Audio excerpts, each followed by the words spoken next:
سلام بچه ها، من مصطفی رضازاده هستم و این درس ما در مورد جملات مجهوله. خب قبل از اینکه بریم سراغ جملات مجهول، ما اینجا تو جدولمون دو مدل جمله داریم. Active sentences. اوکی؟ اول اونا رو میخونیم. Roberto and his nephew Carlos grow coffee in Brazil. اوکی؟ روبرتو خواهرزادش کارلوس تو برزیل قهوه کش میدن. خب جمله مجهولش چی میشه؟ Coffee is grown in Brazil. اوکی. قهوه تو برزیل کشت داده میشه. Chen brothers except younger brother Shihan made flashlights in China. برادران چن به جز برادر کوچکتر شیهان چراغ قوه تو چین تولید کردند. جمله مجهولش میشه Flashlights were made in China. چراغ قوه ها تو چین تولید شدند. Somebody took my pizza from the fridge. یه نفری پیتزای منو از یخچال برداشت. My pizza was taken from the fridge. پیتزای من از یخچال برداشته شد. Police will arrest robbers in near future. پلیس دزدها رو تو آینده نزدیک دستگیر خواهد کرد. Robbers will be arrested in near future. دزدها تو آینده نزدیک دستگیر خواهند شد. Teacher hasn't checked our homework yet. تیچر ما هنوز هومورکامون رو چک نکرده. Our homework hasn't been checked yet. هومورکامون هنوز چک نشده. Patients must dissolve tablets in water. بیمارا باید قرصا رو تو آب حل کنن. Tablets must be dissolved in water. قرصا باید تو آب حل بشه. اوکی. ستون اول ما جملات معلومه یا میگن active sentences. ستون دوم ما جملات پسیوه. خب جملات پسیو نوع دیگری از بیان یه اتفاقه. خب همون اتفاقی که افتاده میتونیم با یه وجه دیگری از فعل همونو بیان کنیم. خب تیچر چرا ما جملات پسیو استفاده میکنیم وقتی که میتونیم اکتیو استفاده کنیم؟ خب دلیل اولش اینه که نمیخوایم بگیم آقا چه کسی یا چه چیزی اون کار رو انجام داده.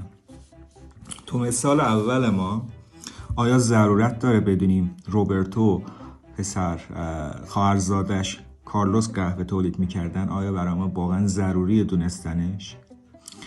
یا تو جمله دوم ما برادران چین به جز برادر کوچیکترشون شیهان چرا قوه تولید کردن؟ واقعا ضروری دونستنش؟ نه. اینجا چیزایی برای ما مهمه مثل کافی و چراغ قوه. دلیل دومش اینه که ما نمیدونیم چه کسی یا چه چیزی اون کار رو انجام داده. خب تو این مثال somebody took my pizza from fridge. اوکی؟ یه کسی پیتزای من از یخچال برداشته. خب من نمیدونم کیه. خب وقتی نمیدونم کیه، چه کسی کار رو انجام داده، نمیتونم که بگم فلانی اون کار رو انجام داده. میگم یه کسی. خب بهتره پس از جمله پسیوش استفاده کنم که بگم پیتزای من از یخچال برداشته شده. دلیل سومش اینه که subject is too obvious. دیگه کسی که اون کار رو انجام میده خیلی واضحه. خب نگاه کنیم به این دو تا جمله آخر من. Teachers hasn't checked our homework. اوکی؟ خب چه کسی homework کار چک میکنه؟ Pilot, firefighter or teacher. خب معلومه تیچر چک میکنه، آتش نشان و خلبان که چک نمیکنه. Patients must dissolve tablets in water. اوکی؟ چه کسی باید قرصا رو تو آب حل کنه؟ Scientists, detectives or patients. معلومه بیمار باید چک کنه، حل کنه تو آب. اوکی بریم صفحه بعد. قبل از اینکه بدونیم چطوری جملات پسیو رو درست میکنن، این دو تا جمله‌ای که من نوشتم بچه‌ها، دو تا جمله خیلی ساده انگلیسیه. The children ate the cake. اوکی؟ بچه چه کسی کیک رو خورد؟ بچه ها.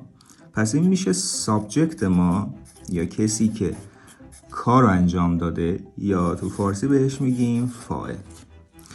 خب ate چه عملی اتفاق افتاده؟ دویدن اتفاق افتاده، پرواز کردن یا خورده شدن. اوکی پس این میشه فعل ما. The cake بچه چه چیزی خورده شده؟ دایناسور خورده شده یا کیک؟ خب کیک. پس این میشه مفعول ما object، یعنی کسی یا چیزی که کار اکشن ما روش اتفاق افتاده، مفعول. اوکی شما این بار سعی کنید اینو بگین چیه. Cats chase mice. گربه ها موشا رو دنبال میکنن. اوکی خب very good. subject ما میشه این. chase میشه verb ما. mice هم میشه object ما. خب چه کسی یا چه چیزایی دنبال میکنن موشا رو؟ cats very good فاعل. chase چه اتفاقی افتاده؟ اکشن ما چیه اینجا؟ چه عملی اتفاق افتاده؟ دنبال کردن. چه چیزی دنبال شده؟ very good موشها. awesome. خب teacher how to change an active sentence to a passive sentence. چطوری یه جمله معلوم رو به مجهول تبدیل کنیم؟ خیلی آسونه. خب اولین نکته اینه که ما باید تنس فعل رو تشخیص بدیم، یعنی زمان فعل رو. آیا گذشته است، پرزنت، حال یا آینده است. دومین نکتهش اینه که باید سابجکت رو تشخیص بدیم، فعل رو تشخیص بدیم و مفعول رو. همین کارهایی که ما الان اینجا انجام دادیم. و قدم سوم اینه که سابجکت رو حذف میکنیم، بعد اون آبجکتمون رو جایگزین اون میکنیم. چی میشه؟ مفعول ما میشه فاعل جمله ما. و نهایتاً قدم آخر past participle فعل اصلیمون رو تو جمله قرار میدیم. اوکی بریم به صورت عملی چند تا مثال حل کنیم ببینیم چطوری میشه. آخه واو نقطه های ماژیک نقطه. خب قبل از اینکه بریم مثالا رو حل کنیم، ساختار جملات پسیو من میخوام اینجا یه خورده توضیح بدم. اینه که تو پسیو simple present passive، خب object مفعول ما به اضافه ام و ایز و آر به اضافه past participle. خب اینا رو تو ذهنتون داشته باشیم. بریم تو مثالا خب بیشتر جا میفته. بعدم میشه simple past ما object مفعول ما به اضافه was over به اضافه past participle. تو present perfect object به اضافه has و have و been به اضافه past participle. بچه past participle یادتونه دیگه چی هستش؟ go که بیس فرمه، حالت میتونیم بگیم بیس فعل، went میشه حالت گذشتهش simple pastش و gone میشه past participle یا p. خب to wash میشه washed، past participleش هم همون washed، پس چون ed اضافه شد. خب حالت simple futureش object به اضافه will be به اضافه past participle. بعضی وقتا مودال داریم must have must should could. خب object به اضافه مودال به اضافه be به اضافه past participle. خیلی هم عالی. بریم چند تا مثال خوب حل کنیم.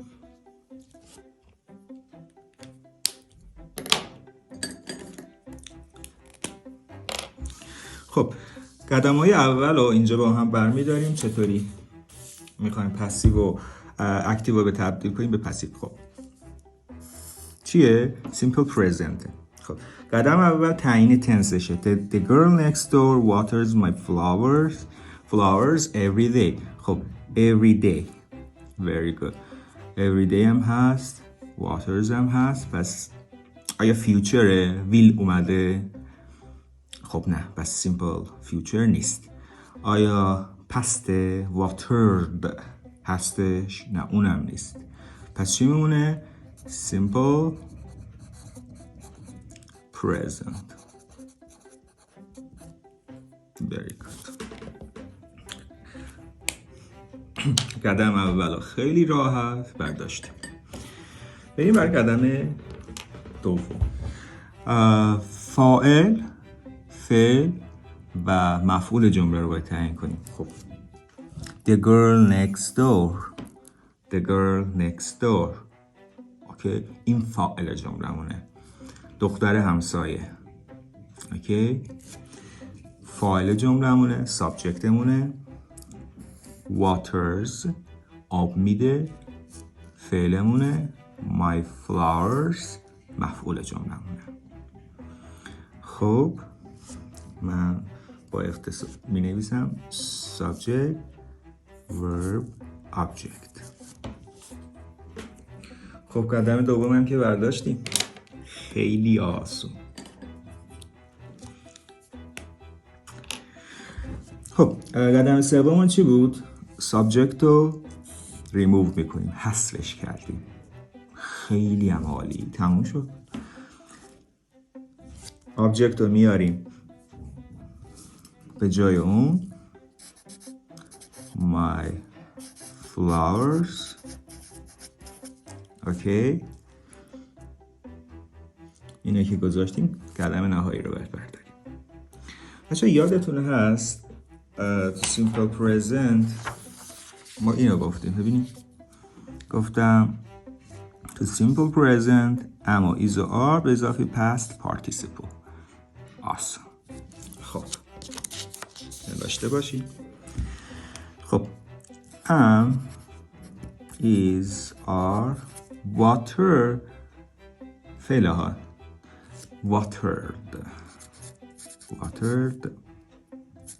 ایدی میگیره. خب تیچر everyday هم عوضش کنیم مثلا؟ نه کاری باش نداریم. everyday میاد سر جاش، بقیه جمله بستیم. خب یه نکته‌ای که من میخوام اینجا بگم اینه که my flowers گلهای من. خب یه دونه است. ایته؟ نه ایت نیست. هی شیه؟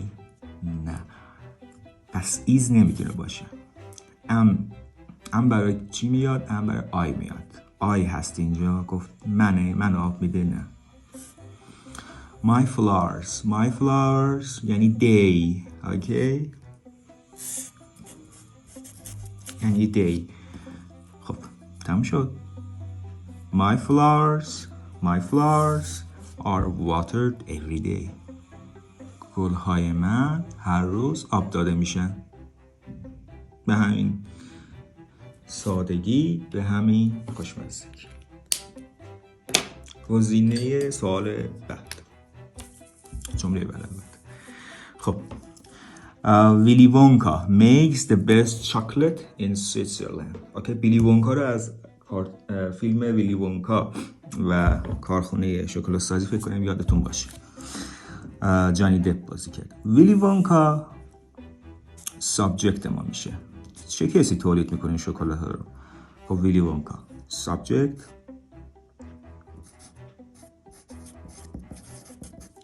چه چیزی عملی اتفاق افتاده میشه؟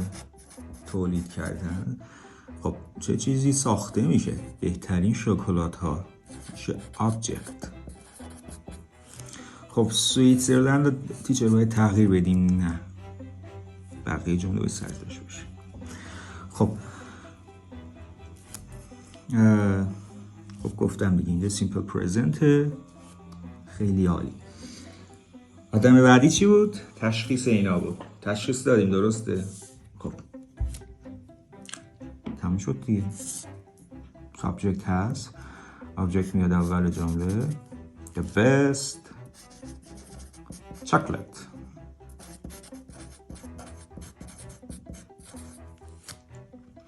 The best chocolate is our. خب past participle make میشه made. تموم شد. این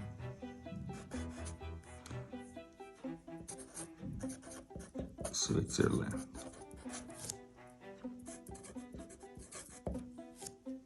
خب the best chocolate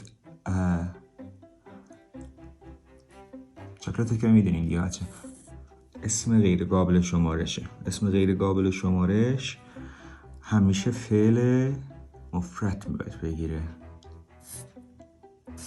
تموم شد. The best chocolate is made in Switzerland. بهترین شکلات تو سوئیس تولید میشه. awesome. بریم تو جمله مثالی بعدی. Okay. The passive simple past. Okay. Simple past. Scientists produced aspirin in 1899. Okay. In 1899. دوباره یه نگاه کوچیک بکنیم. خب simple past. Object was were past participle. Okay.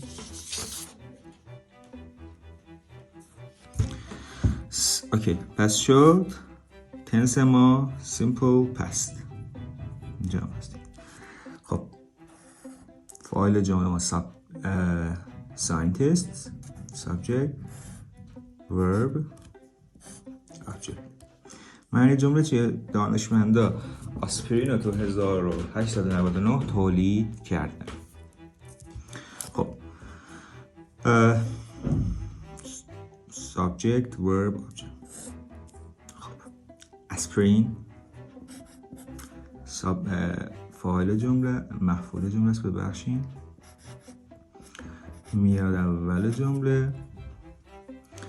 خب was were produced هم که produce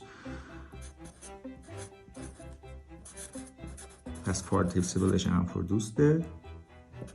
بقیه جمله رو می نویسیم. تمام. خب اسپرین اینجا اسپرینزه. خب اسپرینز نیست، پس نباید فعل کمکی جمع بگیره. تمام شد. Aspirin was produced in 1899. خب آسپرین سال 1899 تولید شد. آیا لازم بود ما بدونیم چه کسی تولید کرده؟ نه، اولا نمیدونیم، بعدش هم لازم نیست اصلا بدونیم. اوکی. احساس میکنیم یه مقدار ویدیو طولانی شد، پس سریع از هر کدوم یه مثال حل کنیم.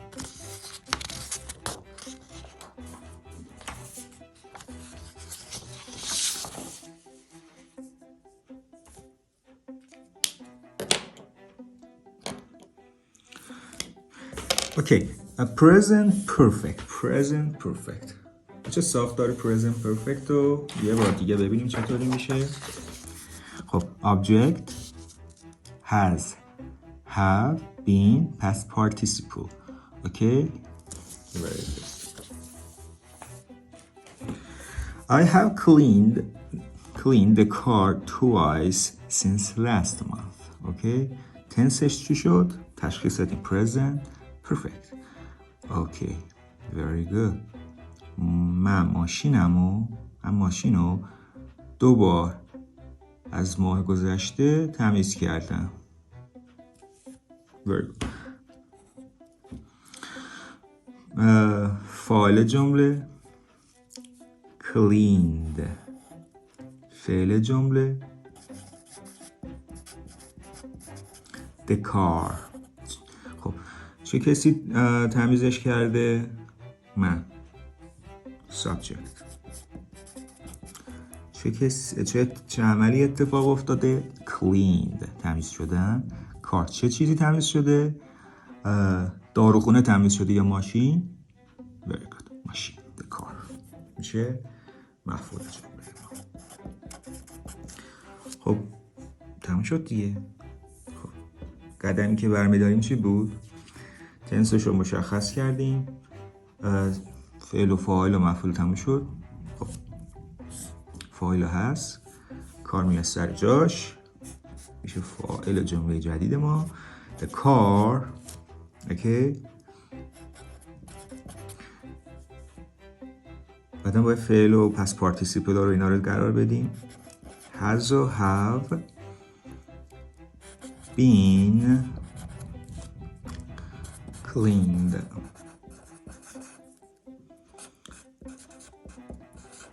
twice since last month. اوکی، بقیه جمله بود. اچھا been تو زمانهای past participle perfect باید اضافه کنیم و یادتون باشه یه چیزیه که میاد، باید بیاد برای مشغول کردن. خب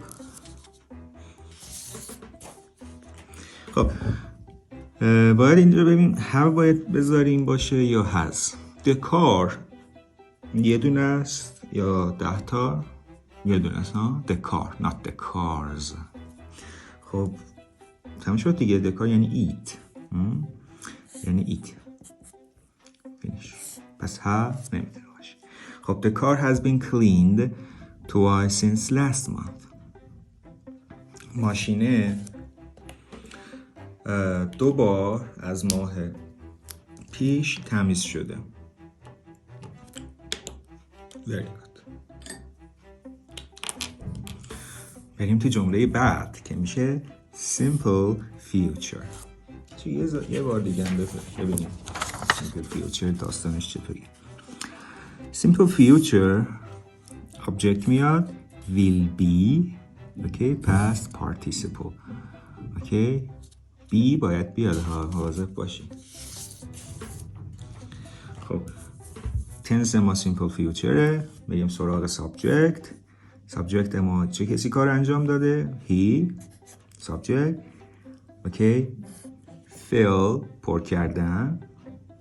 the form که فرم دیگه، اون فرمو پر خواهد کرد. fill.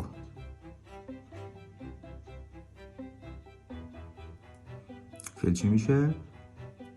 verb object. تمام شد دیگه. subject has the form. خب اینجا کار خیلی آسون شد. ببینید دیگه هوا مثل هوا هست، اما ایز آر باید لزومی به تغییر ویل نداریم. ویل بی رو میاریم. ویل بی پس پارتیسیپل فیل چی میشه؟ فیلد ایدی میگیره.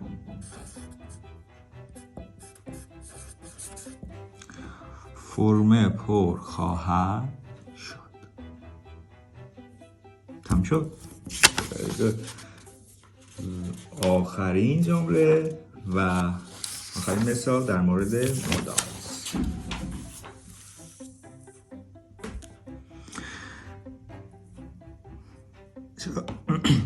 The passive modals. اوکی. یه بار دیگه ببینیم مدال‌ها چطوری پس تبدیل میشن. خب پس یکی از این مدال‌ها به اضافه be به اضافه past participle تموم شد دیگه. خب they must take their medicine on time. خب اونا باید داروهاشون رو سر وقت بخورن. اونا بدیم تنس مدال دی سابجکت ما میشه take، عمل ما فعل ما verb، their medicine داروهای اونا میشه object. یعنی چی؟ مفعول جمله. on time هم که بچه دست نمیزنیم ها، این تایمش نمی کنیم. خب تموم شد. subject هست their medicine